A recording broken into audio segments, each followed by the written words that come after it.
Ako ang inyong Lolo Pael at ito ang aking kwento. Ang pamana ng Lolo Aswang.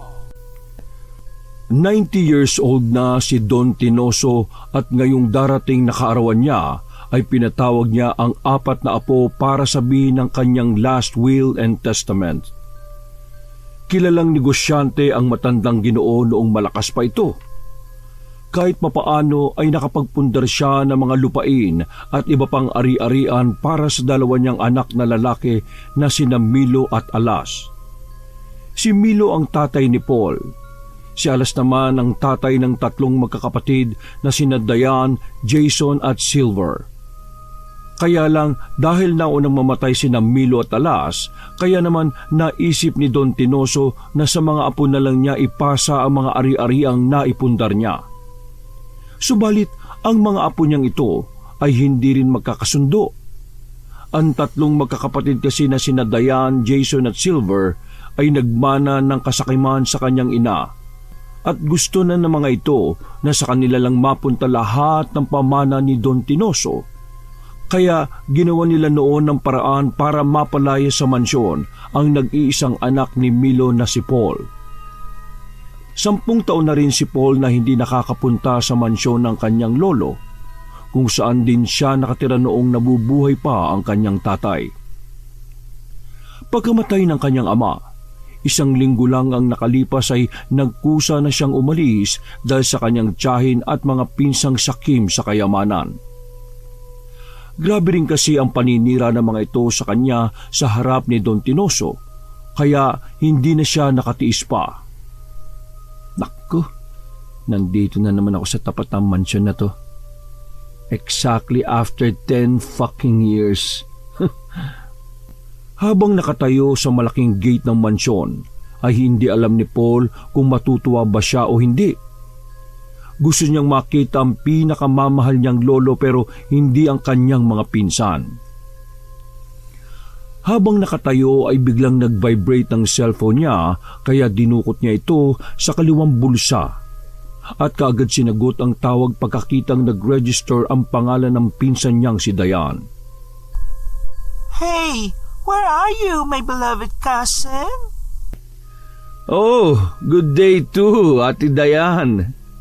Ang sabi mo sa akin kaninang madaling araw ka pa nagbiyahe. Huwag kang mangi-Indian dyan dahil request ni Lolo to, ha? I know, Ate Diane. So, nasa ka na ba talaga, ha? Somewhere out there, ate. Don't worry, darating ako. Sige na, I need to drop this call kasi may kausap pa akong mas importanteng tao eh. Hindi na niya hinayaang sumagot ang pinsang nasa kabilang linya dahil binabaan niya na to ng tawag sa kaumismid na tila ng aasar. Makaganti man lang. Sa katunayan ay wala na rin talagang intensyon ng maputing binata na bumalik pa sa lugar na ito. Ang kaso lang, ayon nga sa pinsan niyang si Diane ay nag-request si Don Tinoso na ipatawag siya. At ayon pa nga sa babae, hindi na maganda ang kalagayan ng kanilang lolo. Nakaratay na lang ito at inaalagaan ng mga doktor habang tila naghihintay na lang din ng kamatayan. Napabuntong hininga ang matangkad at maputing binata habang tinatanaw ang napakagandang mansyon ng kanyang lolo. Saglit niyang inalala ang dating itsura ng bahay mula sa labas, halos wala itong pinagbago.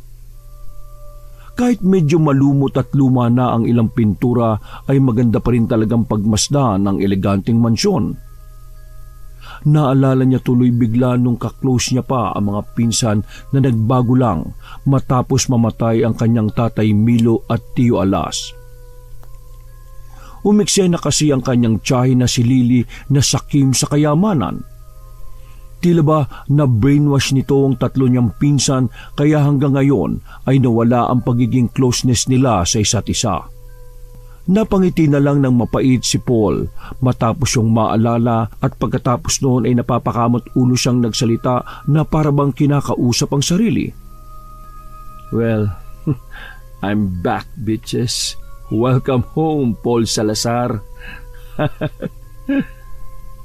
Pagkasabing yon ay itinulak niya ang eleganteng gate at naglakad hanggang marating ang main entrance ng mansyon.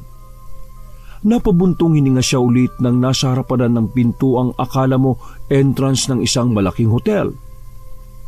Pagkalaon ay saka siya marahang pumasok dito at tumambad nga muli sa kanyang paningin ng tila walang pinagbagong anyo at ayos ng magarang bahay. Maganda at elegante pa rin ito na parang kahapon lang siya umalis. Wow, in fairness parang wala talagang nagbago. Well-maintained ang mansyon.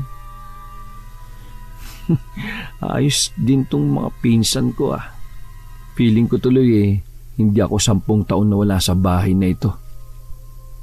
Matapos mamangha ay kaagad ding naagaw ang atensyon niya at napatingin sa malaking pintuan sa bandang kanan kung saan naroon ang living room. Nakakarinig kasi siya ng mahihina at mga pamilyar na boses kaya pasimple lang siyang naglakad patungo roon at sumilip kung saan ay nakita nga niya ang magkakapatid na Diane, Jason at Silver. Napaismid siya at magpapakita na sana sa mga yon. Kaya lang ay narinig niyang tila nagtatalo-talo ang tatlo.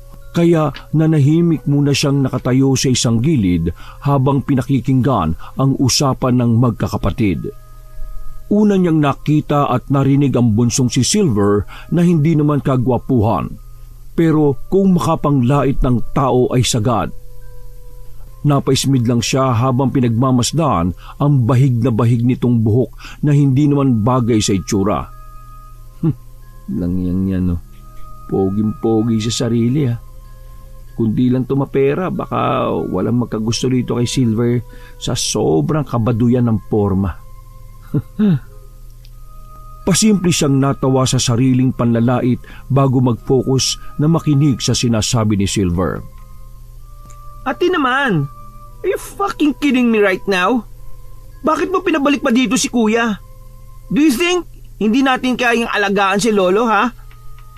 Yes, I really think so.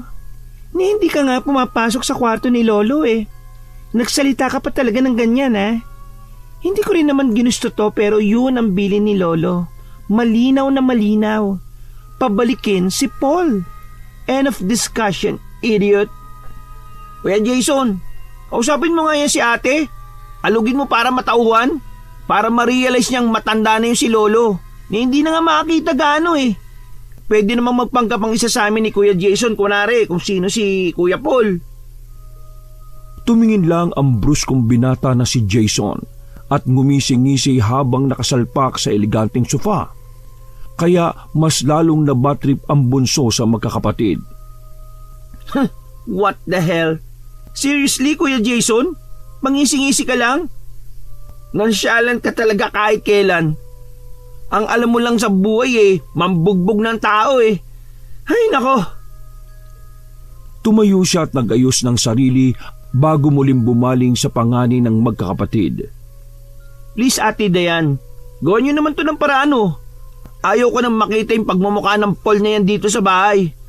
Baka mamaya mapunta na naman ang lahat ng atensyon ni Lolo sa taong yan Dahil sa sinabing yun ni Silver ay sa wakas sumabat na rin si Jason habang kinakalampag ang mga paa sa eleganteng mini table. My point si little baby brother, ate. Do something about it. Habang wala pa rito si Paul. Actually, okay lang naman sa akin kahit nandito siya Di naman obra sa akin yung taong yun. Baka maupakan ko pa siya kapag nagkita kami palagi sa mansyon na to Nakakamiss mambugbog, no? Shut up both of you and relax, pwede ba? Natahimik kagad ang dalawa at tumingin na lang sa kanilang ate na tila nag-iisip na ng plano. We're just saying lang naman. Tama naman ako, di ba, kuya? Kailangan magawa ng paraan to. I said, shut the fuck your mouth, Silver. Isa pang salita mo at i-stapler ko na yung bibig mo. Or tatahin ko na lang yan. Mula sa pwestong kinaroroonan ay tahimik na napangiti si Paul. Pagkarinig sa sinabing yun ni Diane, hindi pa rin siya umalis sa pwesto at nakinig pa sa usapan ng magkakapatid. Para kasing nalibang siya sa pagtatalo-talo ng mga ito.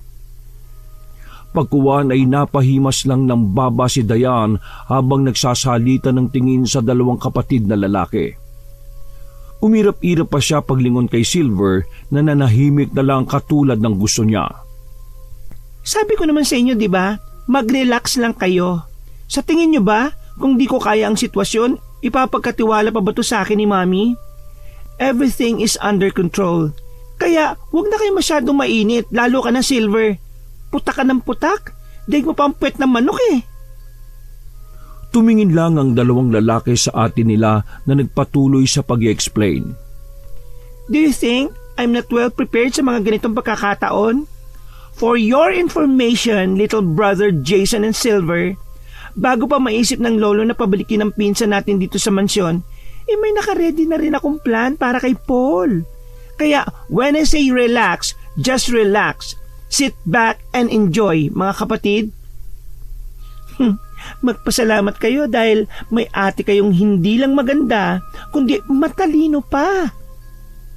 Napangiwi lang si Paul nang marinig ang huling sinabi ng kanyang pinsan. Hindi naman kasi kagandahan ang itsura nito. Sa katunayan, sa kanilang magpipinsan, dalawa lang sila ni Jason ang may maibubuga pagdating sa appearance. Napatuon ang atensyon niya sa nakababatang pinsan sapagkat nagsalita na naman ito. So what's your plan, ate? Care to share with us? Para naman may idea kami ni kuya, no? I don't really care sa mga plano na yan. Basta ako, kayang-kaya kong i-handle si Paul na yan. Isang kamoon lang sa akin yun. Dahil doon ay muling nagtaray ang hindi kagandahang babae matapos marinig ang mga nakababatang kapatid. Basta, you don't have to worry about it, guys. Chill, okay? Lalo ka na, Silver. Masyado kang takot na takot maagawan ng money. Pasalamat ka talaga at may ate kang madiskarte bukod sa maganda. Lang yan. Parang kayamanan. Ang sarap ibaon sa lupa. Ilusyonado at ilusyonado talaga itong mga pinsan ko. Ay, grabe. Mga walang pagbabago. Pagkatapos magsalita ni Dayan, ay kinuha niya ang kupitang nasa ibabaw ng elegant mini table at saka ininom ang wine na nakalagay doon. Umismid lang sa kanila si Paul mula sa kanilang kinaroroonan at para matigil na ang pag-uusap-usap ng magkakapatid ay nagdesisyon na siyang lumantad at magpakita sa mga yon. Kitang-kita ng binata sa mga mata ng tatlo ang pagkagulat matapos siyang makita, kaya naman ngitian niya ang mga ito na parang nang-aasar. Hey, what's with your face, guys? Para kayo nakakita ng multo ah. Wala man lang pa-welcome home or good day or hi and hello? Anyway, kumusta mga pinakamamahal kong pinsan? Lumapit siya at isa-isang kinamayan ng magkakapatid at tila gulat pa rin matapos siyang makita. Kanina ka pa ba dyan? Ha? Kararating ko lang, why? Nice to see you again, cousins. I really miss you all. I really do. Nice to see your face. Nagtaas kilay lang si Dayan habang si Jason naman ay ngumingisi-ngisi lang. Pagkatapos ng hindi magandang kumustahan na yon ay muling nagwika ang maputing binata. Well, thanks for inviting me, Ate Dayan, ha? And don't worry guys, there's nothing to fear. Ako lang to. Wala akong ibang pakay sa mansyon na to kundi si Lolo. Hindi rin ako magtatagal dito. Tatalikod na sana siya pero naisip pa ng binatang makisig na asarin ng kanyang mga pinsan kaya nagpatuloy siya sa pagsasalita. But since I'm also a legit Salazar, I think I have the right to stay in this mansion whenever I like. Right, cousins? For sure, mas matutuwa ang lolo nun. Eksaktong pagkabikas niya nun ay dumating ang isang kasambahay at kinuha na nga ang maletang dala niya. So, paano my beloved cousins? Maiwan ko muna kayo dyan ha. And one thing pa pala, if you want to say something about me, say it directly to my face, okay? Sige, bye. See you all later, guys. Bago iwan ng mga pinsan ay napyawan pa niya ang mga mukha nitong halatang inis na inis sa kanya. Tila nasatisfy naman siya sa kanyang pang-aasar sa tatlong magkakapatid. Dumiretso ang binata sa silid ni Don Tinoso at naabutan niya yon na pinaiinom ng gamot ng personal nurse nitong si Angela. Hindi kaagad siya lumapit. Hinayaan niya na lang muna na matapos ang manggagamot at nang lumabas na ang nurse sa kwarto ay saka siya ngumiti at kumaway dito. Lolo, I'm home. This is Paul po. Pagkarinig ng Don sa boses ng pinakamamahal niyang apo ay hindi maipinta ang kanyang muka. Halos mapaluha naman si Paul matapos makita ang kalagayan ng matandang Ginoo. Pero hindi na lang siya nagpahalata dahil baka makasama pa to sa kalagayan ni Don Tinoso. Hindi rin maiwasan ng binatang maputi na mag-alala ng husto matapos makita ang malaking pagbabago sa kanyang lolo. Nangayayat kasi ito ng husto. Nagmano siya at yumakap pagkalapit dito. Kumusta po, Lolo? Nakakita pa po ba kayo? Medyo namumuti na ang mga mata ninyo. Bakit po kayo hindi magpa-opera? Ngumiti naman muna ang matandang lalaki bago sumagot. Ang tagal mong hindi nagpakita tapos ganyan lang ang ibubungad mo sa akin, Paul. Napangiti rin tuloy si Paul bago muling yakapin ng mahigpit ang pinakamamahal niyang lolo. Ilang beses na akong nagpa-opera sa mata, pero ilang buwan lang din bumabalik sa dati. Nakakakita pa naman ako pero malabo na lang talaga. Ganun po ba? Lo, namiss ko po talaga kayo Promise. Pagkatanggal sa pagkakayakap ay nakita pa niya ang matandang Ginoo na tila napapaiyak matapos siyang makita, makausap at mayakap uli. Lo, huwag ka na pong umiyak. Nandito na po ako. I'm here to take care of you. Pagpunas sa mga luha ni Don Tinoso ay nakita pa ni Paul kung paano to ngumiti. Masayang masaya talaga ako dahil nandito ka na ulit, Paul. Huwag ka nang aalis ulit Payakap nga ulit ako, apo. Masayang niyakap ng binata ang pinakamamahal niyang lolo habang nagsasalita. Katulad nga ng sabi ko kanina, Lo, I'm here to take care of you. There's nothing to worry about po. Actually, kahit po nasa Maynila ako palagi kong naiisip na puntahan kayo kaya lang alam niyo naman po ang sitwasyon ko. Pasensya na po, Lo, ha? Buti ka pa, apo. Paul, naiisip mo ako. Samantalang yung mga pinsan mong nandito lang sa mansyon, sisilip at kakausapin lang ako kung may kailangan sila sa akin. Ay, nako. Hindi ko na alam ang gagawin ko sa mga yon. Hayaan niyo na po sila at baka abala lang sila Ate Diane, Jason at Silver. Parang ako din naman po yung mga yan Busy rin sa maliit na negosyo kong subco ng isang tailoring company. Kaya wag na po kayong may stress, Lo. Dahil makakasama sa inyo yun. Biruin nyo, 99 years old na po kayo. Isang taon na lang kayo, 100 na kayo. Pero, teka, nga po, no? Sa edad nyong yan maayos pa rin ang pandinig nyo at malakas pa kayo. Ang galing. Ano bang sikreto nyo, Lo? Ngumiti lang ang matandang Ginoo at may sasabihin pa sana to, kaya lang ay hindi na naituloy dahil biglang dumating sina Jason at Silver. Hey, what are you doing to Lolo? Alam mo bang sabi ng nurse, bawal siyang lapit-lapitan? Matanda na si Lolo at prone na sa mga infections. Kagagaling mo pa naman sa polluted place of Manila. At for sure marami kang dalang bakterya.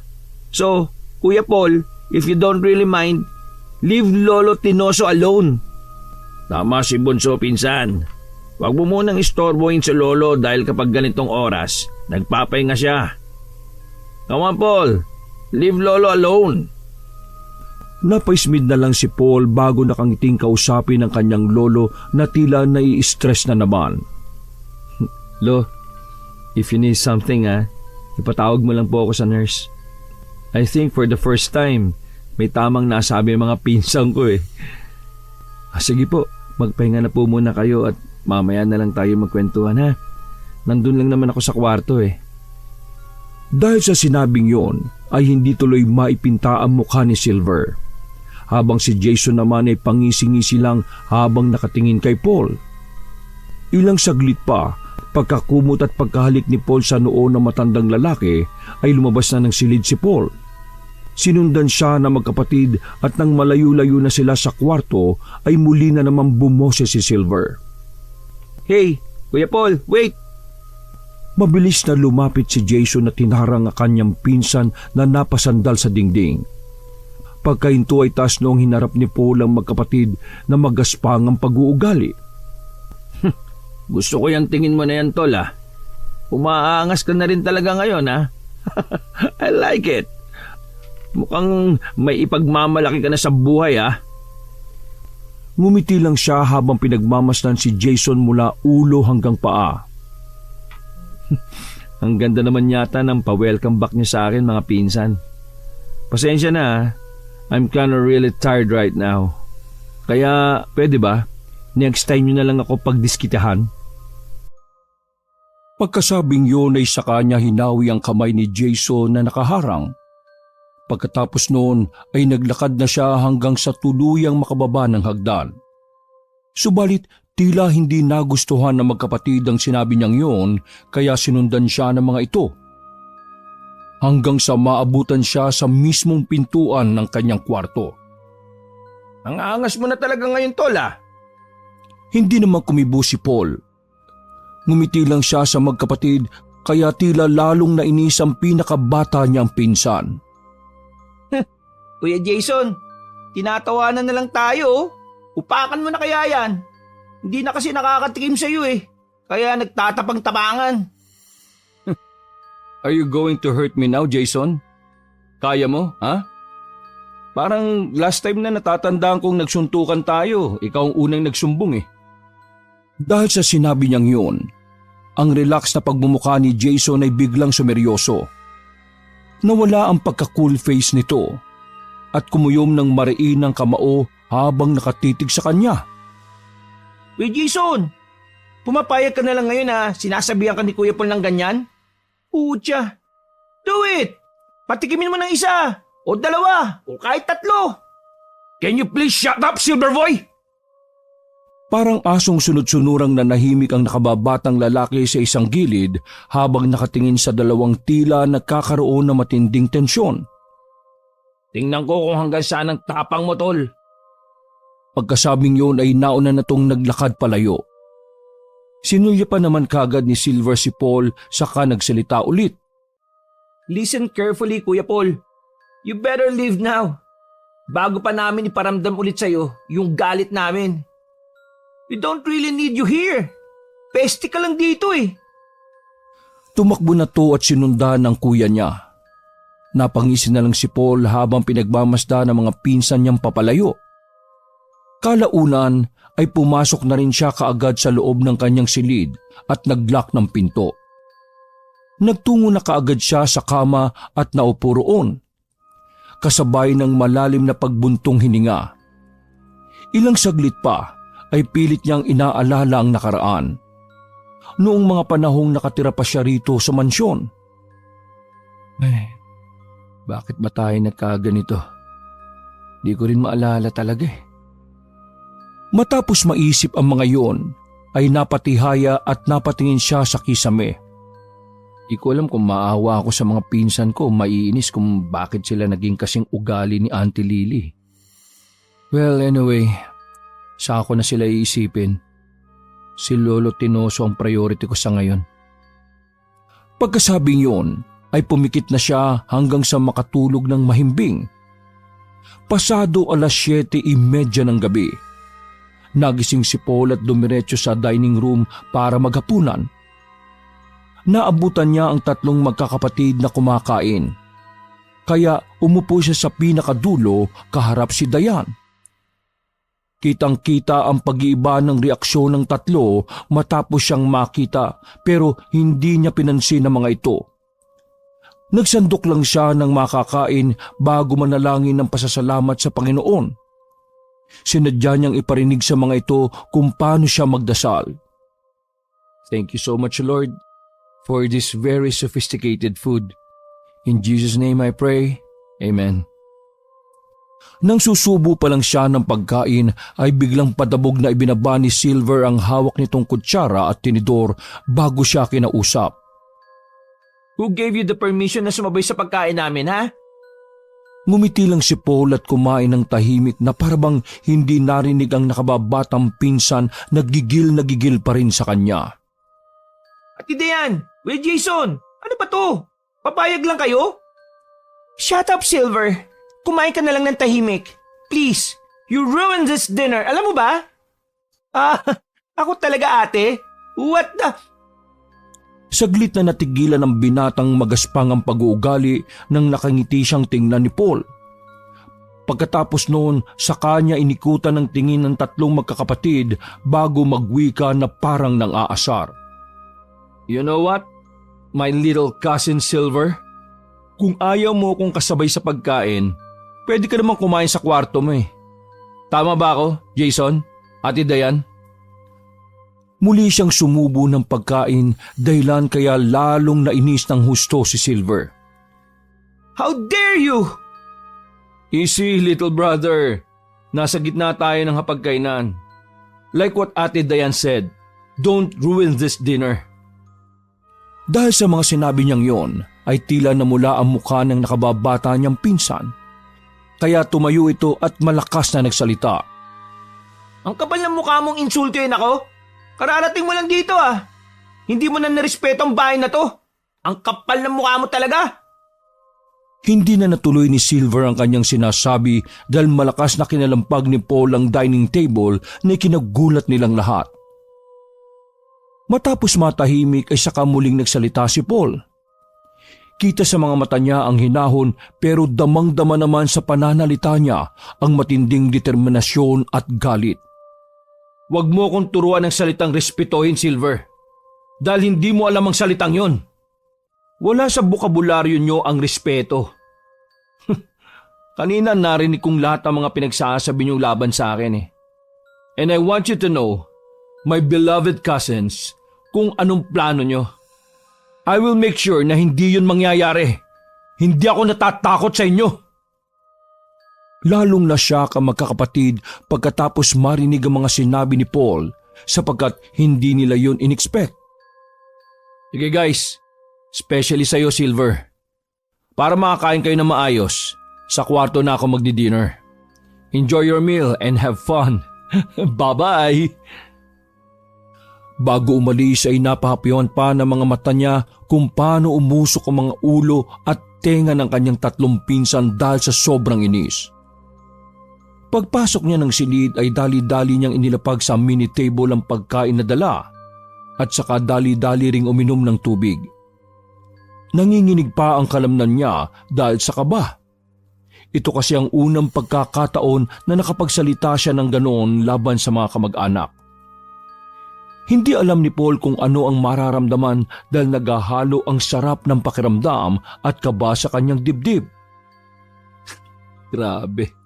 In fairness, ang sarap pala talaga ng pakiramdam kapag nasabi mo yung lahat ng bigat ng kalooban mo. Ngayon ang gaan-gaan ng dibdib ko. Langyayan. You did a great job, Paul. I'm so proud of you, self. Pinilit niyang kumain pagkatapos sa mga sentimentong yon.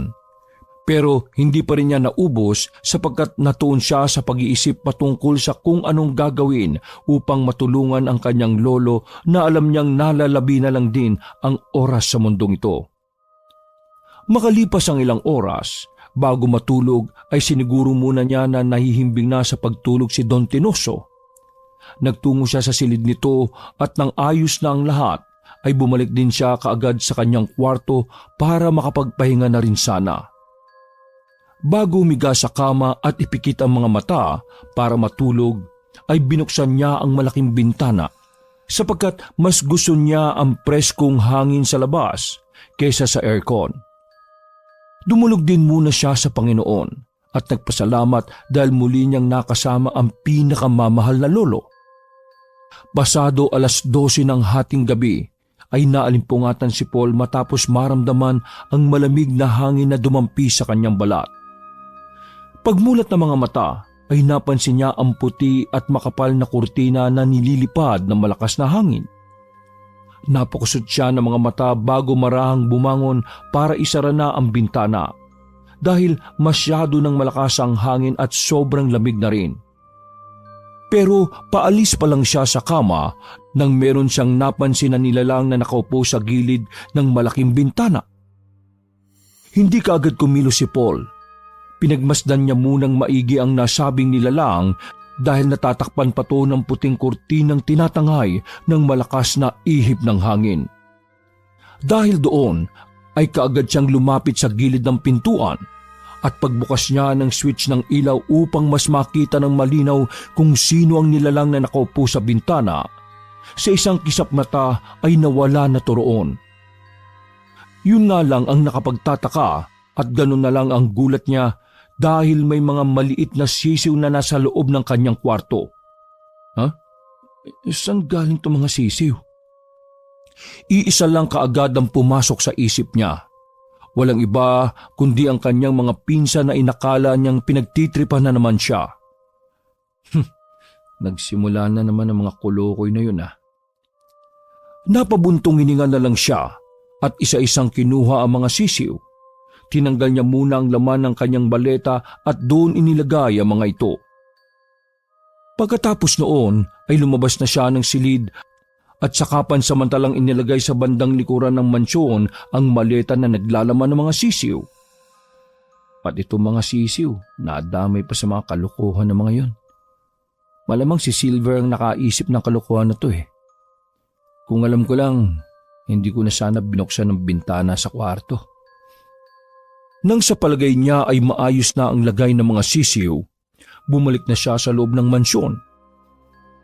Pero bago yon ay napatingin muna siya sa balkonahe sa ikalawang palapag, kung saan nagdurugtong din ito sa silid ni Don Tinoso. May napansin kasi siyang anino ng tao mula roon na tila tumakbo matapos niyang makita. Napakunot-noo siya habang napapatanong sa sarili. Sure akong hindi si Lolo yun Ay, itong mga pinsan ko talaga I can't imagine kung hanggang saan pa mga kasama ang gagawin nila para lang mapasakan nila ang lahat ng pag-aari ni Lolo Nagmadali na siyang pumasok sa loob ng mga magarang bahay para sana i-check ang silid ng kanyang lolo. Kaya lang ay naabutan niya naman si Jason sa common area ng mansyon na nakaupo sa malambot na couch habang mag-isang umiinom ng wine. Chat, Paul! Huminto siya at pinagmasdan lang ang pinsan niyang tatuan ang katawan.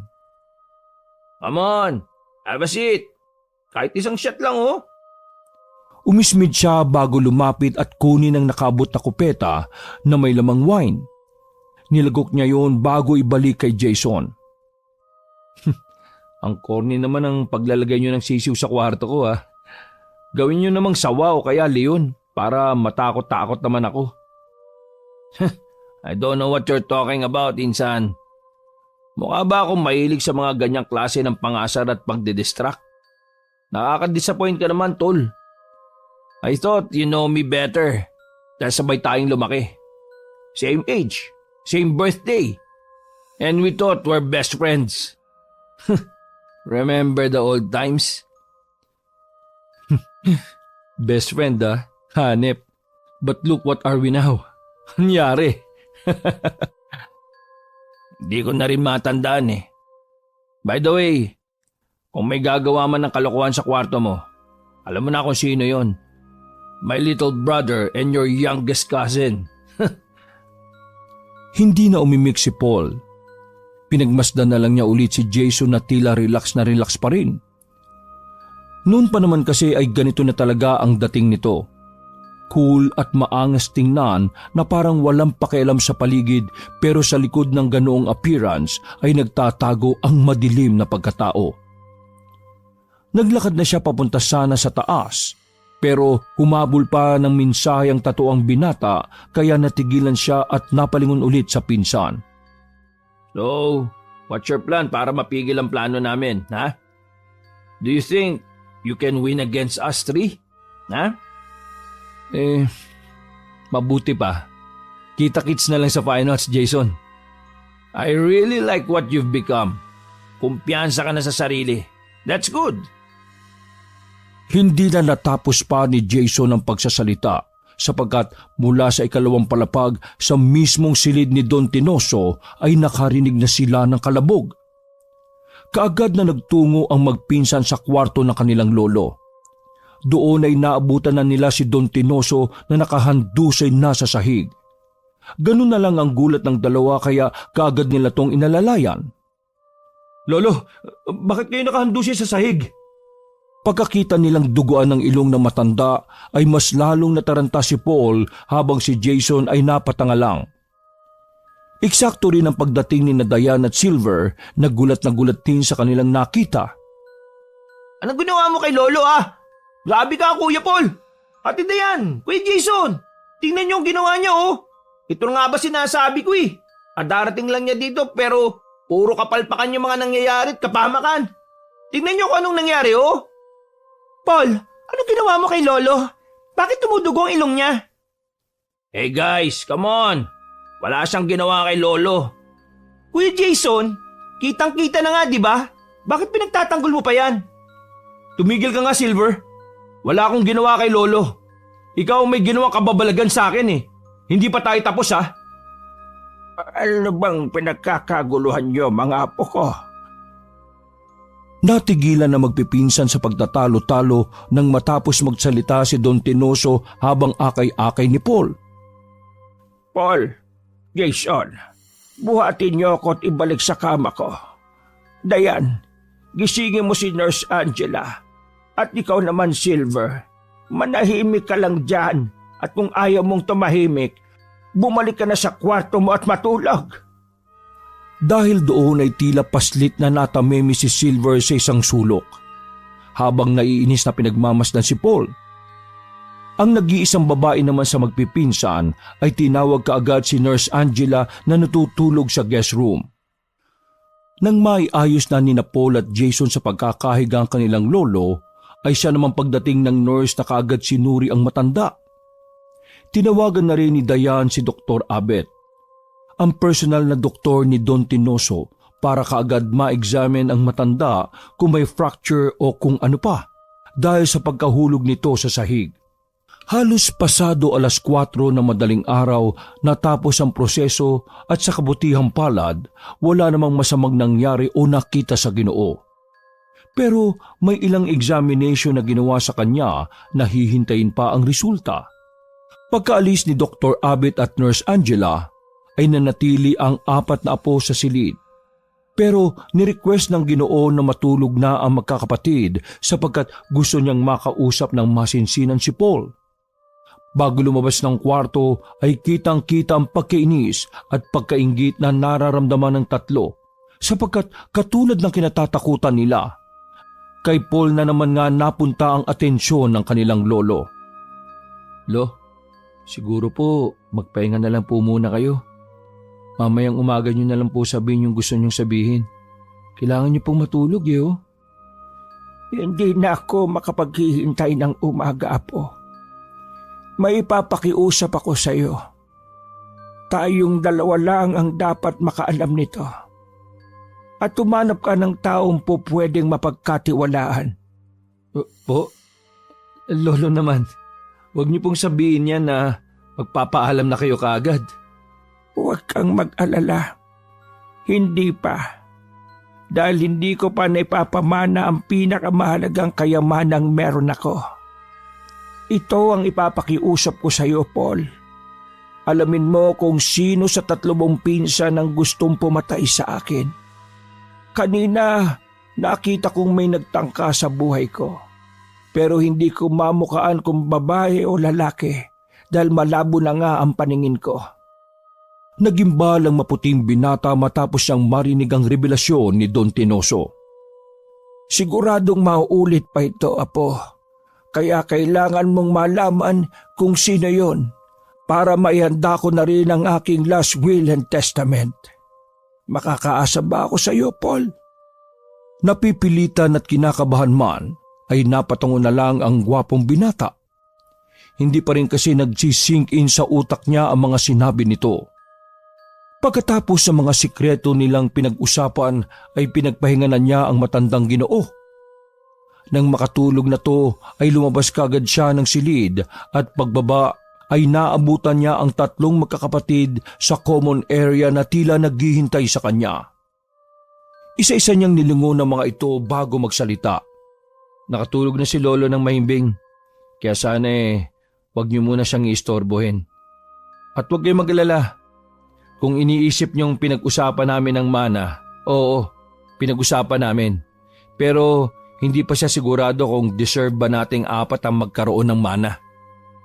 Nakita pa niyang napaismit si Silver matapos niya yung sabihin kaya binalingan niya ito.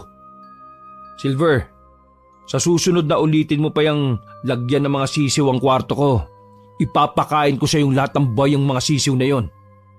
Nagtuloy-tuloy na siya sa kanyang silid at naglak ng pinto. Habang nakaiga sa kama at nagpapaantok ay pinagnilay-nilayan niya ang mga sinabi ni Don Tinoso kanina. Hindi niya kasi lubos maisip na aabot sa ganoon ng kanyang mga pinsan na magagawa ng mga ito na pagtangkaan ang buhay ng kanilang lolo. Humarap siya sa kisame at nagsalita na parabang may kinakausap doon. Lahat naman sila may tendencyng gawin yung kay lolo. Pero yung kanina, magkausap kami ni Jason sa common area. Kaya imposibleng siya. Teka. Napahawak at napahima siya sa kanyang baba habang nag-iisip. Oo nga. Yung naglagay ako ng sisiw sa likod ng mansyon, may nakita akong imahe sa balkonahe na nagkukunik dun sa room ni Lolo. Posibleng ang taong yun na may kagagawan. Pero sino sa mga pinsan ko yun? Napakamot ulo siya habang pinasasakit ang ulo sa pag-iisip. Imposible talagang si Jason dahil nang abutan ko siya, nasa common area na at nagiinom. So, posibleng isa kina Diane at Silver. Malaki ang possibility na si Silver. Alamang pagkatapos siyang maglagay ng sisiw dito sa kwarto, sa kanya tinarget si Lolo. Siya rin siguro yung nakita ko kanina sa bintana. Malamang talaga siya yung gumawa nun. Siya lang talaga sa tatlong magkakapatid ang may pinakamasamang pagnanasa na makuha yung mana ni Lolo. Napabuntong hininga siya pagkalaon bago muling nagwika. Pero paano ko naman patutunayan kay Lolo na siya yung nagtatangka? Ay nako, sakit sa ulo. Mamayang umaga ko na nga pag-isipan to. Kailangan ko muna matulog. Forma ng first ko sa mansyon. Pang-welcome back talaga. Kagad niyang ipinikit ang mga mata sapagkat nakaramdam na rin siya ng sobrang antok. Makalipas ang ilang oras, habang nasa kasarapan na siya ng tulog, hindi niya sigurado kung anong oras pero naramdaman niya na naman ang malamig na simoy ng hangin. Inaantok niyang pinagmasdan ng malaking bintana na nasa tapat mismo ng higaan niyang kama kaya nakita niyang nakabukas ito. Kahit na nailak naman niya yung kanina bago matulog. Dahil sa antok na antok pa rin siya, ay hindi niya na masyadong pinagtuunan niyo ng pansin. Mabigat ang mga talukap lang siyang nagmasid doon hanggang sa mapansin ang isang imahe. Hindi niya na masyadong maaninag dahil sa sobrang antok. Ang tanging natatandaan niya lang ay may hawak tong mga sisiw kasunod ang pagdampi ng mahaba nitong dila sa kanyang binti. Dahil doon ay napasipa siya ng paang nadampian ng nasabing dila. Napadilat din siya kaagad at napabangon. Pagharap niya sa bintana, sikat na ang araw pero ang nakapagtataka ay nakabukas talaga yun. Napakunot noo siya at napakamot ulo kasunod ng pagtatanong sa sarili. Sinara ko naman niyang kanina. Dahil doon ay ibinagsak na lang niya ng marahan sa kama ang sarili at pumikit pa para makatulog. Nang tingnan niya kasi ang oras ay 7:30 pa lang ng umaga. Samantalang 5 na siya ng umaga halos nakatulog. Kailangan ko pang matulog. Nakatulog pa nga pagkatapos noon at nagising din siya ng 10:30 ng umaga matapos makarinig ng katok. Inaantok pa rin siya pero nang marinig ang pamilyar na boses ay dali-dali siyang bumangon at binuksan ang pinto. Oh, Manang Oling, ikaw ba yan? Ay, Diyos ko po. Nandito ka na nga, sir. Tuwang-tuwa ang matandang babae na kaagad siyang niyakap. Si Mang Oling ang mayordoma sa bahay na yon. Close na close talaga si Paulo dito. Nang umalis ang binata ay 1 linggong nalumbay ang matandang babae sapagkat hindi na talaga iba ang turing niya kay Paul. Inari na rin kasi niya itong sariling anak. Bakit? Ngayon ko lang kayo nakita. Sir, kasi naman, ilang araw ako nagbakasyon. Kauwi ko lang kanina, sir. Sinabi nga sa akin ni Nurse Angela na nandito ka na. Kaya nagtatatakbo ako papunta rito sa kwarto mo. Bumangon ka na riyan, sir, kasi may pasalubong ako. Kainin mo, masarap yon. Sige. Magbibis lang ako. Papunta na ako dyan sa kitchen pero sisilip muna ako sa kay Lolo saglit. Bakit naman sa dirty kitchen, sir? Parang wala nang magulo. Ikaw naman po, parang di mo naman kilala yung mga alaga mo rito. Yung mga pinsan ko. Ay, sige po, sir. Hintayin ko kayo sa dirty kitchen, ha? Bilisan mo ba, sir? Dahil baka ubusin ng mga masisibang kasambahay yung dala ko, eh. Nang maglakad na palayo si Manang Oling ay isinara na ulit ni Paul ang pinto at nagtungo sa banyo para makapaghilamos at makapag-ayos ng sarili. Makalipas lang ang ilang minuto ay dumiretso na nga muna siya kay Don Tinoso pero tulog ang Ginoo at tanging si Nurse Angela lang ang naroroon. Nag-ayos kasi ang babae ng mga iinuming gamot na matanda para mamayang tanghali. Dahil doon ay bumaba na siya at nagtungo sa dirty kitchen kung saan naabutan nga niya ang mayordoma ng mansyon na si Manang Oling. Ang nasabing ginang na boses mangkukulam ay kinalakihan na ni Paul kaya naman malapit na malapit siya rito. Sa katunayan, dahil close sila ni Jason ng mga bata pa kaya dalawa silang palaging kasakasama ni Manang Oling. Ano po ba yung dala nyo? Patikim nga po. Kalamay ito. Paborito nyo ni Jason. Kaso, di ko naman makita yung kolokoy na yun. Ay, siya nga pala. Batay na ba kayo ng pensan mong na yun? Napaismid lang ang maputing binata bago lantaka ng nasabing kalamay. Wow! Tara pa! Sarap-sarap ka dyan. Malamang masarap talaga yan dahil espesyalite ng asawa ko yan. Ang tanong ko ang sagutin mo, Paul. Manang naman. Alam mo na ang sagot dyan, no? Pero kagabi, nagkausap naman kami ng maayos. Yun nga lang po talaga malabo nang mabalik yung dati. Lalo na ngayong si Lolo, magbibigyan na ng mga mana niya sa amin. Siguradong gagawa at gagawa ng paraan ng mga pinsan ko para mawala ako sa Last Will and Testament. Hindi na muling umimik ang ginang. Si Paul naman ay nagpatuloy sa pagkain ng masarap na kalamay hanggang sa may maisip siyang isang guni sa mayordoma. Manang, di po ba may mga ideya ka sa mga panggagamot or something? Kasi naalala ko nung nandito pa ako, may ginagawa ka sa amin ni Jason kapag ano ba yun? Yung bang parang nababati-bati kami ng mga engkanto na yan, bla bla bla. Anong bla bla bla? Hindi na ako nakapag-practice man ng mga pambabaylan pero maalam pa rin naman ako ng konti. Ito po. Huwag niyong ipagsasabi ha. Nagpalingalinga muna ang binata sa paligid kung may ibang tao bago nagpatuloy sa kanyang sinasabi. Ang biling kasi ni Lolo, huwag ipagkakalat. Actually, ako lang talagang sinabihan niya pero since may tiwala naman ako sa iyo, kaya sasabihin ko na po. Meron po kasing gustong pumatay kay Lolo sa 3 kong pinsan. Pero hindi siya sure kung sino kina Ate Dayan, Jason at Silver.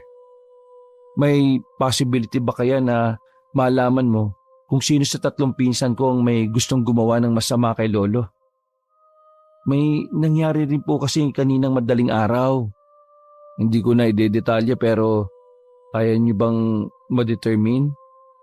Ang sabi kasi ni Lolo, kapag nalaman niya kung sino, ailisan niya ng mana. Tila nawindang naman ang matandang babae sa kanyang nalaman, kaya matagal bago siya nakasagot. Eksakto. Madali lang kung ganon. Kailangan lang, kundi dugo galing mismo sa kanila, yung mga gamit na lang nila. Tapos, orasyon. Kung gamit po, madali lang. Gawan niyo na lang po ng paraan. Total, kayo nakakapasok sa mga kwarto ng pinsan ko eh. Kung ako kasi, alam niyo na, baka umusok na naman yung mga tenga nun at magkagulo na naman kami. Na naman, diba, kauwi mo lang kahapon. Ang ganda nga ng pa-welcome back ng mga pinsan ko sa akin eh. Hoy, so, paano? Anong plano? Ay, sige. Kapag kompleto na sasabihan kita para makita mo ulit kung paano ako maging babaylan. Di ko lang sure kung effective pa ako. Tagal na rin kasi. Pagkatapos ng pag-uusap na iyon, ay nagiwalay na muna sila ng landas sapagkat bumaling na sa mga gawain si Manang Oleng. Si Paul naman ay naggalagala sa mansyon sapagkat na-miss niya rin talaga ang nasabing lugar. Pagpunta niya sa mini garden ay napatingin siya sa malaking bintana sa kanyang silid. Nakita mula roon. Napansin niya tuloy ang matutulis na bakas sa gilid-gilid ng nasabing bintana. Parang kalmot ng kung anong hayop kaya nagtaka siya. Bakit kaya may mga parang kalmot sa bintana? Anong hayop kaya yun? Natigilan na siya matapos maalala ang imaheng nakita niya kagabi na nakaupo sa bintana. Malamang gawa ni Silver yung mga yan. Kumukong na yun. Teka, hindi ko yata napansin ang mga pinsan ko ngayon dito sa bahay ah. Naglakad-lakad pa siya sa maliit na hardin hanggang sa makaramdam na siya ng init. Dahil doon ay napaisip na lang si Paul na magtungo sa balkonaheng nasa 2 palapag. Nang nandoon na siya, ay tinanong niya naman ang maliit na hardin na maganda pa rin tingnan na halatang naaalagaan pa rin ang husto. Pagkatapos noon ay saka siya bumaling sa malaking sliding door kung saan kumukonekta sa kwarto ng kanyang lolo.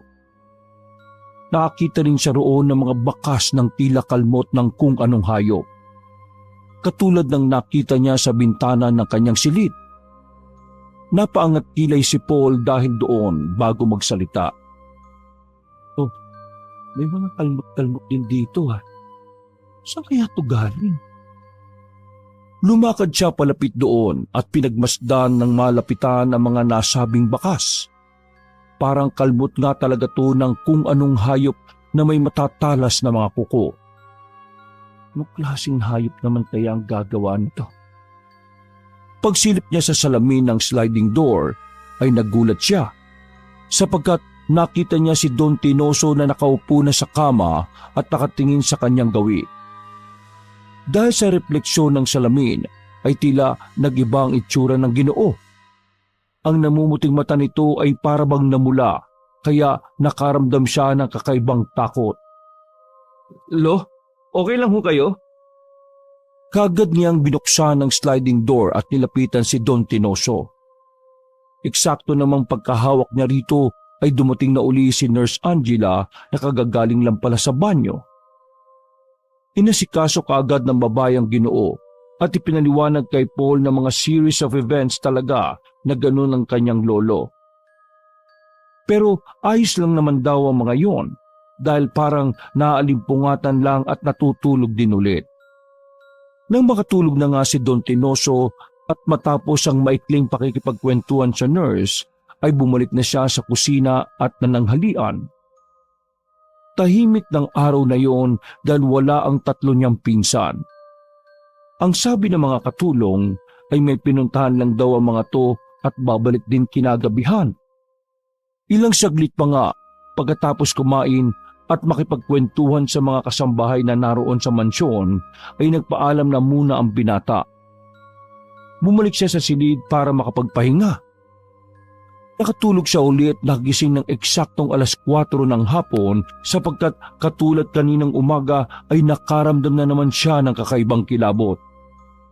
Pagtingin niya sa malaking bintana katapat ng kanyang higaan ay may nakatayo na roong malaking nilalang. Kasinlaki yun ni Don Tinoso kaya pagkakusot niya ng mga mata ay tinawag niya ito. Lo? Ikaw po ba yan? Huminto siya nang mapansing nakakalakad ang nasabing nilalang. Ang lolo niya kasi ay hindi na nakakalakad. Nakaratay na lang to sa higaan. Sino ka? Hindi na niya natapos ang pagsasalita sapagkat tumalon na ang nasabing nilalang sa bintana pero bago yun ay nakarinig siya ng kaluskos para bang may kung anong kumikiskis sa pader. Pagkatapos noon ay bigla siyang napabalikwas ng bangon na eksaktong nakatanaw sa bintana na nakabukas at habang hinahangin ng puting kurtina. Panaginip ba yun? Napahimas batok na lang siya sabay tingin sa relo. Nang makita niyang 4:00 na ng hapon ay tumayo na siya ng kama at lumapit sa bintana para sumilip. Wala naman siyang nakita kahit na ano sa maliit na hardin sa labas ng bahay. Pero may napansin siyang bakas na tila matutulis na kuko ng kung anong mabangis na hayop. Parang sariwa pa ang bakas na yon dahilan upang maalala niya ang narinig na nakakabinging kaluskos kanina. Nagsimulang kutuban ng gwapong binata nang hindi niya rin naiintindihan kung bakit. Pakiwari niya tuloy ay may kung sinong gusto rin gumawa ng masama sa kanya. Isinara na lang niya muna ang bintana at kaagad lumabas ng kwarto. Pagdating niya sa living room ay walang katao-tao kaya dumiretso na lang siya sa silid ni Don Tinoso. Pero katulad kanina ay parang tulog pa rin to kaya naman napatanong na siya sa nurse na nag-aalaga. Parang tulog yata ng tulog si Lolo ngayon . Parang kahapon naman pagdating ko rito hindi siya ganyan. Inexplain ulit ng babaeng nurse na madalas din talagang matulog si Don Tinoso dahil kung tutusin daw ay mas gising to kung gabi. Pinaiinom na lang niya kung minsan ng sleeping pills para makatulog ng mahimbing. Dahil doon ay hindi na muna inistorbo ni Paul ang kanyang lolo. Pero nagtambay pa rin siya sa silid sapagkat saglit na nagpaalam ang nurse dahil may kailangan lang daw to gawin sa banyo. Habang nakaupo sa isang couch na malapit sa higaan ni Don Tinoso, iginala muna saglit ang binata ang kanyang paningin sa palibot ng kwarto hanggang sa magawi ang tingin niya sa sliding door na nakakonekta sa balkonahe ng second floor. Napansin niya na kahit sa loob ay may mga ilang-ilang gasgas at bakas na mga kuko ng kung anong mabangis na hayop. Tumayo siya saglit at nilapitan to upang kumpirmahin. Same nga. Halatang gawa na matutulis na kuko or something. Sinundan niya ang bakas hanggang sa mapansin niyang maraming ang ganong bakas sa kwarto ng kanyang lolo. Kaya pagdating ni Nurse Angela ay kinwestiyon niya kaagad to patungkol dito. May ideya ka ba kung ano to mga scratches sa iba't ibang parts ng kwarto ni Lolo? Napakibit balikat na lang ang babaeng nurse habang pinaliliwanag na matagal na niya ngang napapansin ang mga ito kahit nung kaka-hire niya lang bilang personal nurse at caregiver ni Don Tinoso. Dahil hindi na satisfy ang gwapong binata sa sagot ni Angela, kaya pinuntahan na lang niya si Manong Oling na nasa laundry area at tinutulungan ng isang bagong kasambahay. Tinawag niya ang mayordoma at dinala to sa maliit na hardin para doong kumprontahin. Manang, aware po ba kayo sa mga scratches dun sa room ni Lolo at saka sa bandang balkonahe? Parang kalmot ng kung anong hayop eh. Wala namang pusa or anything na may claw dito sa mansyon, di ba? Ay, ano ka ba? Nandito ka pa. May mga scratches na rito sa buong mansyon. Paul, di mo natanda? Wala siya. Nagka-amnesia ba siya? Uy, kagwapo-gwapo, nagulyanin naman. Napakunot noo ang binata bago magtanong ulit. Habang nakaturo sa bintana ng kanyang silid, nakita sa kinaroroonan nila. Kahit doon sa bintana ng kwarto ko? Ay, hindi ko man makikita kay pahapon na. Pero meron na talaga yang kahit noon pa. Di mo lang siguro napapansin. Ay, siya nga pala. Bote na lang wala ang mga pensan mo. Kay nakakuha na ko ng pwede ba nating gamitin sa pagbabawilan ko? Mamaya sir, 6:00 pa ng gabi. Doon na lang nating gawin sa kwarto mo ha. Sige po. Pagkaalis ng matandang babae ay napatingin ulit siya sa bintana bago gumawi sa balkonahe. Para kasing hindi siya mapakali. Alam niya sa sarili na hindi normal ang mga bakas ng kalmot na yon at siguradong merong ibig sabihin ito. Pagsapit ng 6:00 ng gabi, tumunog na ang grandfather clock na nasa living room ng mansyon. Naroon na rin sina Paul at Manang Oling sa silid at nakaprepare na ang ginang para sa gagawin niya. Isang maliit na plangganang may tubig, kandila at mga bagay na konektado sa 3 magkakapatid. Ang hibla ng buhok ni Dayan na kinuha pa ng mayordoma mula sa suklay ng babae. Ang lumang hikaw ni Jason at ang lumang larawan din ni Silver noong bata pa ito. Nang makita yun ni Paul ay napangiwi siya. In fairness, ang cute rito ni Silver. Hindi mo akalaing magiging demonyito siya ngayon, no? Napangiti lang ang matandang babae bago sumenya sa kanya na magsisimula na sila dahil tapos nang tumunog ang grandfather clock. Kagad pinatay ng gwapong binata ang switch at isinara rin niya ang bintana at hinawi paloob ang kurtina. Pagkatapos noon ay nagsindi ang ginang ng 3 kandila at itinirik niya ito ng patrianggulo na ang pagitan ay ang maliit na plangganang may lamang tubig. Okay sir, let's start na sir. Okay po, sige po. Nagsimulang mag-sign of the cross ang matandang ginang ng 3 ulit habang tila bumubulong sa hangin. Nang matapos na ay saka siya pumikit at nagwika ng malakas gamit ang ibang lingwahe dahilan para kilabutan ng binata sapagkat mas lalong naging mangkukulam ang tingin niya kay Manang Oling. Nagsimula ng magdasal ng kakaibang salita si Manang Oling. Nanayo ang mga balahibo ni Paul dahil sa mga panalangin na yon.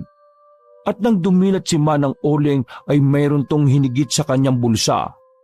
Isa tong uri ng tuyong mga dahon pero matigas at hindi basta-basta nahahawakan. Natuwa naman ang binatang maputi pagkakita niya sa hawak ng mayordoma dahil naalala niya ang tungkol sa bagay na yon. Yan pa rin po ba yung dati? Tumangulang si Manong Oling at saka sumenya sa kanya na manahimik. Pagkatapos noon ay nagsimula na nga ang ginang sa totoong ritual. Iniangat niya at pinaikot-ikot ang hawak na tuyong dahon. habang naghihimno na tila ba nag-iimbita ng kung anong presensya sa kanilang kalagitnaan. Pinagpag niya rin sa sahig ng 3 beses ang hawak na tuyong dahon at pagkatapos ay muling naghimno. Maganda sa pandinig ang nilalabas niyang himno, subalit kakaibang kilabot ang dala nito sa paligid. Unti-unti na ngang lumalamig ang pakiramdam ni Paul, kahit nakapatay ang aircon at electric fan. Ang lamig na yun ay hindi ordinaryo na parang may kung anong kakatakutang hatid. Nang matapos na si Manong Oling sa kanyang ritual, ay sa kanya isa-isang hinawakan ng mga gamit na may koneksyon kina Diane, Jason at Silver. Nagbigkas na naman siya ng mga salitang siya lang ang nakakaintindi, habang isa-isang inihuhulog sa tubig ang mga nasabing bagay. Pagkalaon ay hinawakan niya ulit ang tuyong dahon at iwinasiwa sa hangin habang nagpapatuloy sa paghimno. Ilang minuto pang nagtagal ang ganong proseso hanggang sa isa-isa na niyang patayin ng mga kandila.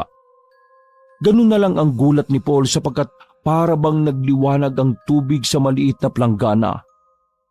Napatingin sila pareho roon bago magsalita ulit ang matandang babaylan. Ngayon, salamin sa tubig, ipakita mo sa amin kung sino sa 3 tao na yan ang nagtatangka sa buhay ni Don Tinoso. Sinindihan niyang muli ang 3 kandila at bawat isa ay ipinatak niya sa tubig hanggang sa makabuo ng imahe ng isang tao. At hindi na nagulat si Paul matapos makita ang imahe ng mukha ni Silver na umukit sa mga kandilang ipinatak. Pagkakuha nila sa nakaukit na mukha, ay tila may mga imahe pang lumabas sa refleksyon ng tubig, kung paanong ginawa ni Silver ang pagtatangka sa kanyang lolo. Binalak niya pala tong takpan ng unan hanggang sa hindi na makahinga, pero nakapalag ang Ginoo kaya to nahulog sa sahig nung gabing yon. Nasabi ko na nga be, grabe, napakalala na ng taong yun. Kailangan malaman to ni Lolo as soon as possible. Manang, siya nga ho pala. Wala mo na makakaalam ng tungkol sa bagay na ito, ha? Nang matapos na sila roon, ay kaagad ipinaalam ni Paul kay Don Tinoso kung sino ang salarin. Mabuti na lang din talaga ay naabutan niya ang matandang Ginoo na gising pa kaya naisalaysay niya rito ang lahat. Mabilis na lumipas ang oras. Pagsapit ng hapunan ay kumpleto ulit ang 3 magkakapatid kaya sinamantala yun ni Paul. Umupo ulit siya sa harapan ng mga to pero hindi siya kumain ng hapunan sapagkat nauna na siya kasabay ni Don Tinoso. Mga pinsan, may news ako para sa ating lahat. Bukas ang 8:00 ng umaga, pinapatawag tayong lahat ni Lolo sa kwarto niya.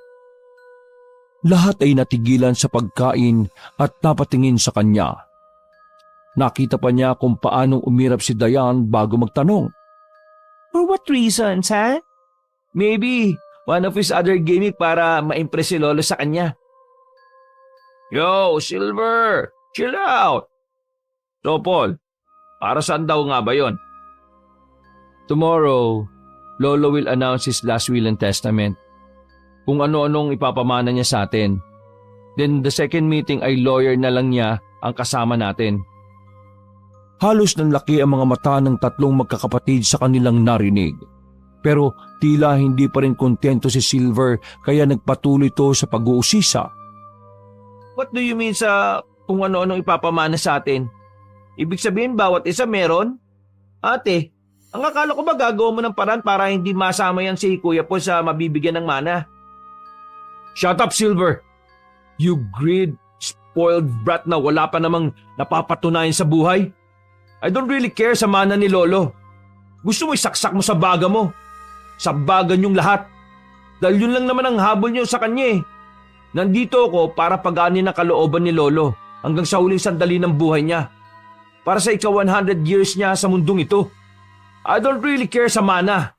Because I can live without it. I'm a simple businessman. Unlike the 3 of you na walang ginawa kundi magpasasa sa buhay.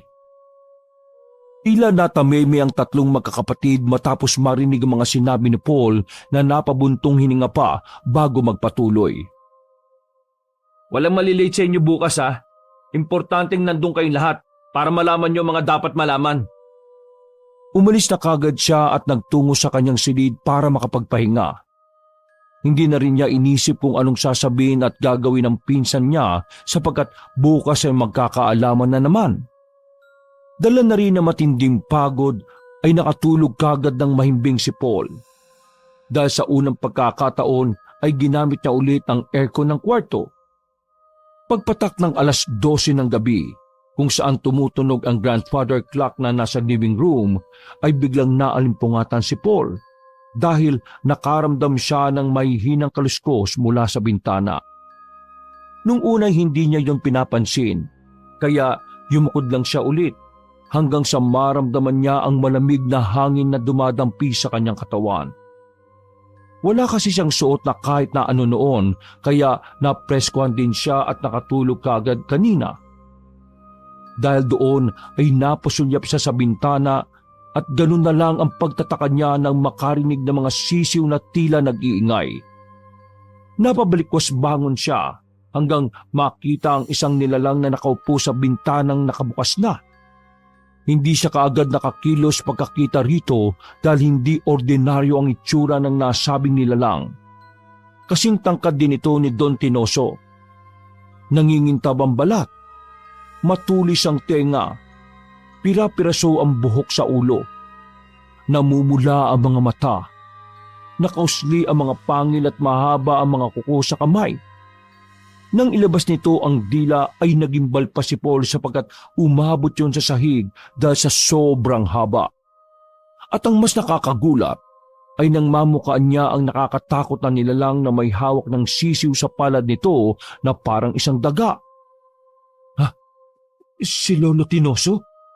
Tumayo ang nakakatakot na nilalang at marahang naglakad habang pa isa-isang inalalapag sa sahig ang mga sisiw na hawak nito.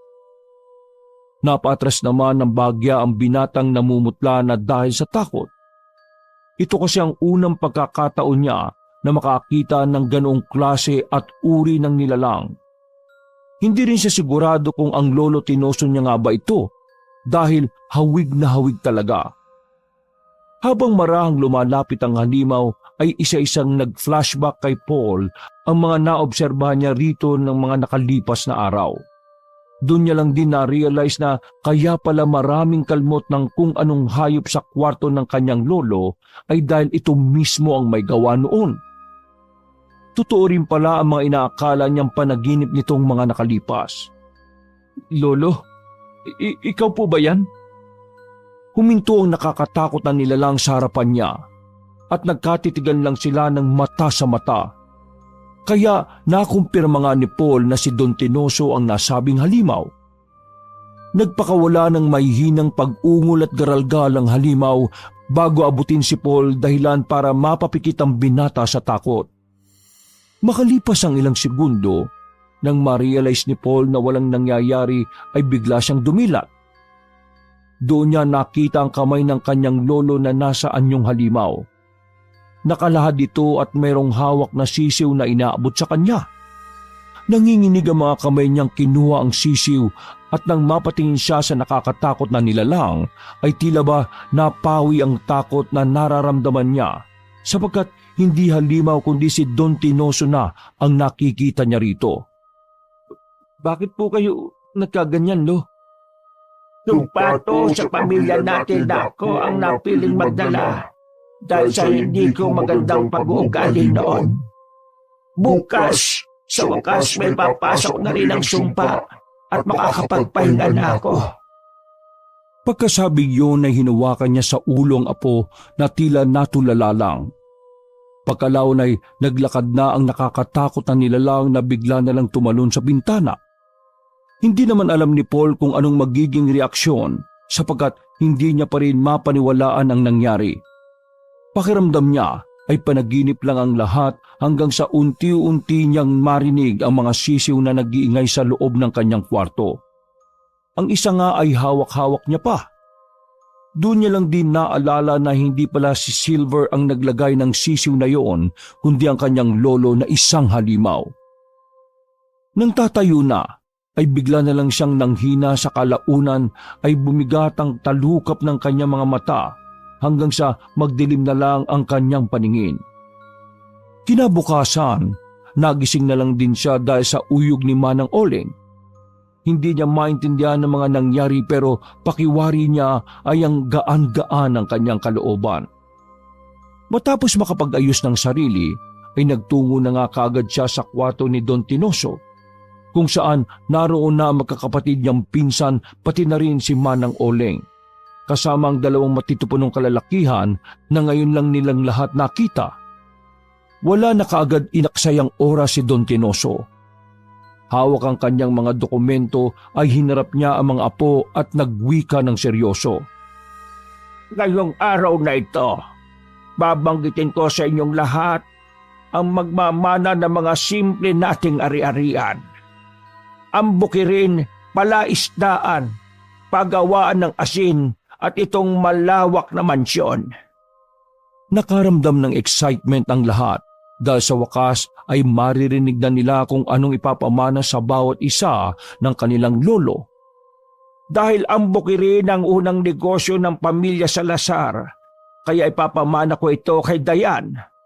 Dahil ikaw ang panganay sa inyong apat. Salamat po, Lolo. Natutuwa man ay hindi na ipinahalata ng babaeng nagustuhan niya rin ang pamana sa kanya ng lolo. At ikaw, Jason, bilang pangalawa at unang lalaking anak ng namayapang si Alas, ay sa iyo ko naman ipapamana ang ating palaisdaan. Nawa, katulad ng ama mo, palaguin mo ang palaisdaan na yan. Akaasa po kayo, Lolo. Maraming salamat po. Sa iyo naman, paborito kong apo, Paul, ipinagkakatiwala ko ang negosyo nating asinan. Nawa ay... Lo, pasensya na po pero ibigay niyo na lang sa mas deserving ang asinan. Pero grateful po ako dahil pinamanahan niyo po ako. Pero alam ko sa sarili kong hindi ko magagampanan ng negosyong yan kasi po may iba akong gustong negosyo Kaya ibigay niyo na lang po kahit kanina sa mga pinsan ko. Kung yan ang desisyon mo, apo, sige. Ibibigay ko na lang din ang asinan na to sa pangangalaga ni Dayan at Jason.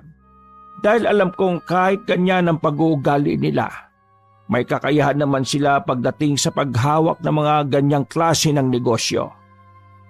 Ang marinig naman yon ng pinakabata sa lahat ay tila nag-init ang kanyang mukha, kaya hindi na kagad siya nakapagpigil na magsalita. Paano naman po ako, Lolo? Natahimik na siya sapagkat biglang nagbago ang tingin ng Ginoo. Tumalim to na nagbigay din ng kilabot sa lahat ng nasa loob ng silid. Lo, kaya ko rin naman po yung kaya nila ate at kuya. Ang tanging makukuha mo lang na mana sa akin ay ang mansyon na ito. Nagulat sina Dayan at Jason kaya napatayo sila sa kinauupuan. Gustong-gusto kasi nilang makuha at mapasakamay ang mansyon dahil sa napakalawak ng lupain na sinasakop nito. Kitang-kita naman ang tuwa sa mukha ni Silver matapos siyang marinig. Teka, Lo, bakit po sa kanya mapupunta? Hindi po ba unfair yun? Napahalakak na malakas ang Ginoo kaya natahimik ang lahat. Kung malalaman nyo lang ang totoo, hindi nyo na aasamin pang makuha ang mansyon na ito. Tradisyon na nga ang ng ating pamilya ang pagkakaloob ng mansyon na to sa bawat henerasyon. Mga apo, may dahilan kung bakit maagang namatay ang mga magulang ninyo. Yun ay dahil sa mabubuti silang tao at hindi karapat-dapat na magmana ng sumpa. Muling sumuryoso ang mukha ng matandang lalaki bago pagmasdan si Silver. Dahil sa ginawa mong pagtatangka sa buhay ko, Silver. Ngayon, ikaw ang magmamana ng sumpa ng ating pamilya. Sa iyo ko ipagkakaloob ang bato na nasa loob ng katawan ko. batong magiging dahilan para ang masama at magaspang mong pag-uugali ay lumitaw sa iyong katauhan. Magiging aswang ka at hindi makakaalis sa mansyon na ito hanggang hindi natatanggal sa iyo ang bato. Hindi ka mamamatay kahit gustuhin mo, hanggang walang nagmamana ng bato na katulad din ng kasamaang meron ka. Nagulat silang lahat sa kanilang narinig at pagkatapos yung sabihin ni Don Tinoso ay sumenya siya sa dalawang matipunong kalalakihan. Hinawakan ng mga ito si Silver na umaalma pa pero wala ring nagawa sa huli. Inilapit nila ang binata sa harapan ni Don Tinoso at ilang saglit pa ay may kung anong isinuka matandang Ginoo. Isang uri ng bilog at nangingintab na pagkaitim na bato. Ipinalunok niya yun kay Silver dahilan para makaramdam ang binata ng kakaibang init ng katawan. Ngayon, nasa iyo na ang sumpa. Maaari na kong makapagpahinga. Wakas! Ako ang inyong Lolo Pael at ito ang aking